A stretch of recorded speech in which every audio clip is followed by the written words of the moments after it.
Super Saravana stores அத்தனை பேரும் அள்ளும் ஆடி தள்ளுபடி. பாளையங்கோட்டை சிறைச்சாலை அப்படிங்கிறது திராவிட முன்னேற்ற கழகத்திற்கு புதிதான ஒன்று இல்லை. தலைவர் கலைஞர் அவர்களே இருந்த இடம்தான் இது. இந்திய எதிர்ப்பு போராட்டத்திலே 65 அவர் இருந்த சிறைச்சாலை தான்.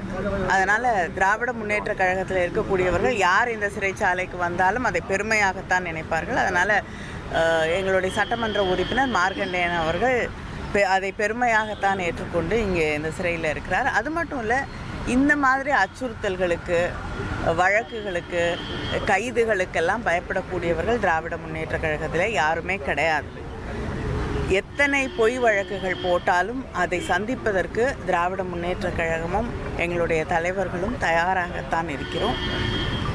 சட்டம் ஒழுங்கு இன்றைக்கி தமிழ்நாட்டில் எந்த நிலையில் இருக்குதுன்னு நம்ம அத்தனை பேருக்கும் தெரியும். இன்றைக்கி காலையில் கூட ஒரு பெண் மிக மோசமாக பயங்கரமாக கொலை செய்யப்பட்டிருக்கிறார் அப்படிங்கிற ஒரு செய்தியை நம் ஊடகங்களிலே பார்க்கிறோம். ஒவ்வொரு நாளும் பெண்களுக்கு எதிராக, குழந்தைகளுக்கு எதிராக குற்றங்கள் நடந்து கொண்டிருக்கிறது. ஏன் ஸ்ரீவைகுண்டத்தில் இருக்கக்கூடிய சட்டமன்ற உறுப்பினர் ஆக இருக்கக்கூடியவர் மீதே ஒரு குற்றம் சொல்லக்கூடிய அளவிற்கு அங்கே குற்றங்கள் பெருகி கிடக்கக்கூடிய ஒரு சூழலிலே அவரை கூப்பிட்டு விசாரிக்கிறது கூட இந்த அரசு தயாராக இல்லாத நிலையிலே ஒரு சட்டமன்ற உறுப்பினரை தவறாக பேசினார் என்பதற்காக கைது செய்து சிறையிலே அடைக்கக்கூடிய ஒரு நடவடிக்கையை எடுத்துக்கொண்டிருக்கிறார்கள். இவரை மட்டும் இல்லை, இதற்கு முன்னால் திரு அனிதா ராதாகிருஷ்ணன் அவர்களுக்கும் இப்படி அச்சுறுத்தலும் வழக்கும் போடப்பட்டது. அவரையும் கைது செய்ய முயற்சி செய்தார்கள், சிறையிலே அடைக்க முயற்சி செய்தார்கள். அடுத்து ஒவ்வொரு முறையும் கருத்துக்கள் சொல்லக்கூடிய யூடியூபர்ஸாக இருக்கட்டும், சோஷியல் மீடியாவில் பணியாற்றக்கூடியவர்களாக இருக்கட்டும், அவர்களை எல்லாம் சிறைக்கு அனுப்ப இந்த அரசு ஆட்சி முயற்சி செய்து கொண்டிருக்கிறது. தாவேகா ஜனநாயகத்திலே கொஞ்சமும் எங்களுக்கு அக்கறை இல்லை, நம்பிக்கை இல்லை, மக்கள் மீது எங்களுக்கு எந்த கவலையும் இல்லை என்று தன்னுடைய காவல்துறையை இப்படி எதிர்க்கட்சிகளை அடக்குவதற்கு மட்டுமே பயன்படுத்தி கொண்டிருக்கிறது.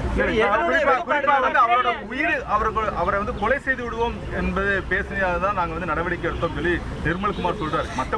இல்ல, ஒரு நிமிஷங்க. தாவேகாவை சார்ந்தவர்கள், எங்களுடைய முதலமைச்சர் அண்ணன் தளபதி அவர்கள் ஆட்சி பொறுப்பில் இருந்த காலகட்டத்திலே அவரை எவ்வளவு விமர்சித்து பேசியிருக்கிறார் அப்படிங்கிறதெல்லாம் நாங்கள் பார்த்துருக்கோம், நீங்களும் பார்த்துருக்கீங்க. அப்பொழுது திராவிட முன்னேற்ற கழகம் இப்படிப்பட்ட நடவடிக்கைகளிலே ஈடுபடவில்லை. இவங்க ஈடுபடுத்தாங்கன்னா இது எதனுடைய வெளிப்பாடுன்னு பார்க்குறீங்க? தாவேக அரசனுடைய வெளிப்பாடு என்ன? அவங்களுக்கு ஜனநாயகத்தில் நம்பிக்கை இல்லை. யார் தன்னை விமர்சனம் செய்தாலும் அதை ஏற்றுக்கொள்ளக்கூடிய ஒரு மனப்பக்குவமோ மனப்பான்மையோ அவர்களிடம் இல்லை. அவங்க யாருக்கு பயந்து கொண்டு அரசியல் செய்கிறார்களோ அதே வழியிலே தான் அவர்களும் அரசியல் நடத்தி கொண்டிருக்கிறார்கள். நீட் தேர்வை கண்டித்து சென்னையில் ஒரு ரேப் பாடகர் அறிவு அப்படின்னு சொல்றவரை ஈடுபட்டிருக்காண்டி கைது பண்ணியிருக்காங்க. இதை நீங்க எப்படி பார்க்குறீங்க? நான் தான் சொன்னேன்ல, யாருக்கு பயந்து கொண்டு அவர்கள் ஆட்சி நடத்தி கொண்டிருக்கிறார்களோ யாருக்கு பயப்படுறாங்க அவங்களுக்கே தெரியுங்க. யாருடைய பேரையே சொல்லாமல் தொடர்ந்து பேசி கொண்டிருக்கிறார்களோ, பாஜக என்ற பெயரை சொல்லுவதற்கு கூட தயக்கத்தோடு ஆட்சி நடத்தி கொண்டிருக்கிறார்களோ அவங்களுக்கு எதிராக தெருக்குறள் அறிவு அவர்கள் ஒரு கருத்தை பதிவு செய்யும் பொழுது, போராட்டத்தில் ஈடுபடும் போது, டெல்லியிலே இன்னைக்கு எப்படி அங்கே மாணவர்களுடைய போராட்டம் கையாளப்படுகிறதோ அதே வகையிலே இங்கே போராடக்கூடியவர்களை இந்த ஆட்சியும் தாவேக ஆட்சியும் கையாண்டு கொண்டிருக்கிறது.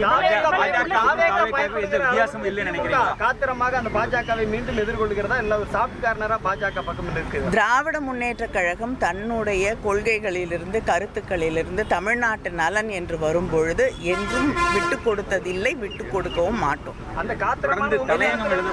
தலையங்கம் தொடர்ந்து எழுதப்படுகிறது. திராவிட முன்னேற்ற கழகத்தினுடைய சப்போர்ட் இருந்தால் தான் இந்த 750 சீட்டு அது போன்ற நிகழ்வுகள் வரும்னு சொல்லி தலையங்கத்தை எழுதக்கூடிய அளவுக்கு கொஞ்சம் நெருக்கமான சூழல் தற்போது ஏற்பட்டு விட்டதா? இல்லைங்க, தலையங்கம் எழுதுவதற்கெல்லாம் நாங்கள் பதில் சொல்ல முடியாதுல்ல, அது நீங்கள் தான் பதில் சொல்லணும். உங்களுக்கு என்ன எல்லா அனுமானங்களுக்கும் நாங்கள் பதில் சொல்ல முடியாது. நாங்கள் சென்ற முறை அந்த மசோதா கொண்டு வரப்பட்ட போது எங்களுடைய கருத்துக்களை மிக தெளிவாக எடுத்து வைத்திருக்கிறோம். அந்த கருத்துக்களுக்கு மதிப்பளிக்க வேண்டும் என்பதுதான் எங்களுடைய கருத்து.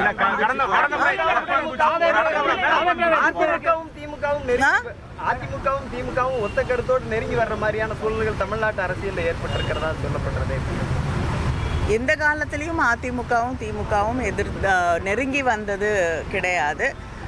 சில நேரங்களிலே தமிழ்நாட்டிற்காக போராடக்கூடிய சூழலிலே கடந்த காலங்களில் கூட தமிழ்நாட்டின் உரிமைகளுக்காக, நதிநீருக்கான அந்த கோரிக்கைகளுக்காக இணைந்தே சென்று பிரதமரை சந்தித்திருக்கிறோம். ஒன்றாக கூட்டங்கள் நடத்தப்பட்டிருக்கிறது. தமிழ்நாட்டின் உரிமைகள் என்று வரும்பொழுது திமுக அதிமுகன்னு மட்டும் இல்லைங்க, எல்லா கட்சிகளுமே ஒரே குரலில் ஒருமித்த கருத்தோடு பேச வேண்டும் என்பதுதான் திராவிட முன்னேற்ற கழகம் தொடர்ந்து வலியுறுத்தக்கூடிய கருத்து. நிச்சயமாக ஏற்றுக்கொள்ள முடியாது. நான் நேற்று கூட என்னுடைய கருத்தை பதிவிட்டிருக்கிறேன்.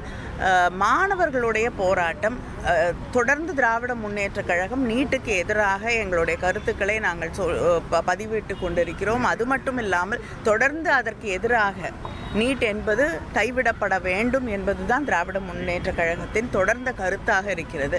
அப்படிப்பட்ட ஒரு சூழலில் மாணவர்களுடைய எதிர்காலத்தையே பாதிக்கக்கூடிய அளவிற்கு இந்த கொஸ்டின் பேப்பர் லீக்ஸு, பரீட்சைகள் சரியாக நடத்தப்படுவதில்லை என்ற சூழலிலே மாணவர்களுடைய போராட்டத்தை ஒடுக்க வேண்டும் என்பதற்காக அவர்கள் மீது வன்முறை கட்டவிழ்த்து விடப்படுவது என்பதை ஏற்றுக்கொள்ள முடியாது என்பதை திராவிட முன்னேற்ற கழகம் தெளிவாக எடுத்து சொல்றாங்க. அவருடைய உடல்நிலை, மனநிலை நன்றாக இருக்கிறது. சூப்பர் சரவணா ஸ்டோர்ஸ் அத்தனை பேரும் அள்ளும் ஆடி தள்ளுபடி.